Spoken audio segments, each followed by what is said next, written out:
नमस्कार दोस्तों। देखिए कितने प्यारे प्यारे पौधे। बरसात में तो सारे पौधे ही बहुत अच्छे हो जाते हैं, रंगत उनकी बढ़ जाती है, क्योंकि बारिश के मौसम में ना सारे पौधे अपनी फुल ग्रोथ पर होते हैं एक तरह से। शो प्लांट तो ख़ास तौर से, और गर्मियों में मानसून के मौसम में बहुत से फूलों के पौधे भी आते हैं जो लोग लगाते हैं। लेकिन बहुत से लोग कहते हैं ना कि पेड़ पौधे नहीं लगाने चाहिए, बहुत गंदगी आती है, कीड़े मकोड़े आते हैं और सबसे ज़्यादा तो मच्छर डर रहता है। लेकिन क्या जो लोग पौधे नहीं लगाते हैं, क्या उनके यहाँ मच्छर नहीं होते?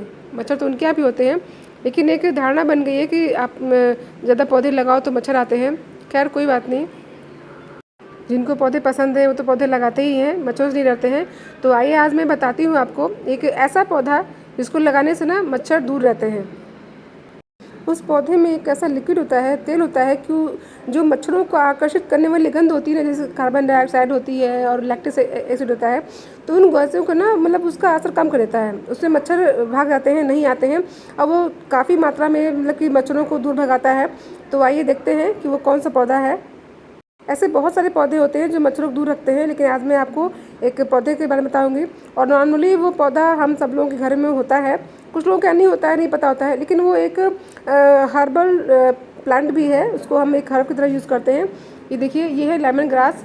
लेमन ग्रास को हम चाय बनाने में भी यूज़ करते हैं। इसकी पत्तियों को तोड़ करके डालते हैं काट कर चाय में, तो वो बहुत हेल्दी होता है। तो ये हमारे देखिए शरीर के लिए तो फ़ायदेमंद है ही, दूसरे ये मच्छरों के लिए भी फ़ायदेमंद है। फ़ायदेमंद इसलिए है क्योंकि इसकी गंध से ना मच्छर दूर रहते हैं, और इसको लगाना बहुत ही आसान है। ये इस तरह से होता है, और ये ना खूब सारे ब्रांचेस अपने आप निकलती आती हैं। उनको आप चाहें तो अलग अलग करके कर लीजिए, निकाल लीजिए, अलग अलग गमले लगा लीजिए। देखिए मैंने एक छोटा सा गमला लिया है इसको लगाने के लिए, और ये पौधा चूँकि छोटा है तो मैंने बहुत बड़ा गमला नहीं लिया है। पौधा जैसा हो ना उसके अकॉर्डिंग ही गमला लेना चाहिए। तो ये छोटा है पौधा तो मैंने लिया है, और इस पौधे को लगाने के लिए ना किसी विशेष खाद की ज़रूरत नहीं है। और मैंने जो कि गार्डन सॉइल देखी ली हुई है, ये मेरा किचन वेस्ट और गार्डन वेस्ट बनी हुई कंपोस्ट है ये। और इसमें गोबर के खाद सब कुछ मैं मिक्स करके रखती हूँ गमले में, तो मुझे अचानक से खाद मतलब गमले में मिलानी नहीं पड़ती है।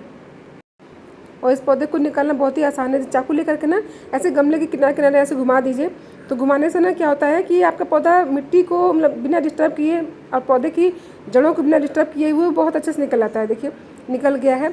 अगर पॉली बैग होता है तो हम लोग को फाड़ देते हैं, लेकिन छोटा सा पॉट है, गमला है प्लास्टिक का, ये कुछ और पौधे लगाने का काम आएगा, इसलिए मैंने इसको तोड़ा नहीं है। और ये बहुत ही ईजिली निकल गया है। और इसमें देखिए मैं थोड़ी सी मिट्टी डाल करके, यही वाली मिट्टी, और डाल लगा दूँगी इसको, और बहुत थोड़ा सा पानी डालेंगे इस पर। और पानी डालने के बाद ना इसको सीमित एरिया में रखेंगे, क्योंकि नया नया पौधा लगा है ना, तो किसी भी पौधे को नया जब लगाते हैं हम उसको रिपोर्टिंग करते हैं तो धूप में नहीं रखते हैं। हालांकि मैंने इसकी मिट्टी को टच मतलब डिस्टर्ब नहीं किया है, इसलिए पौधा डिस्टर्ब नहीं हुआ है, अच्छा खासा पौधा है। तो इसको ना, इस पौधे को आप अपनी एंट्रेंस जहाँ से आप अंदर जाते हैं कमरे में, वहाँ पर रखिए। बाहर अपने जो कि टेरेस गार्डन या जो भी कुछ है अपना दरवाज़ा, तो बाहर रखेंगे ना तो दरवाजे पर मच्छर नहीं आएंगे। तो इसलिए मैंने अभी एक ही लगाया है। मैं सोच रही हूँ कि एक आध और लगा लूँ, ताकि मैं अपने हर एक एंट्रेंस पे इसको रख दूँ।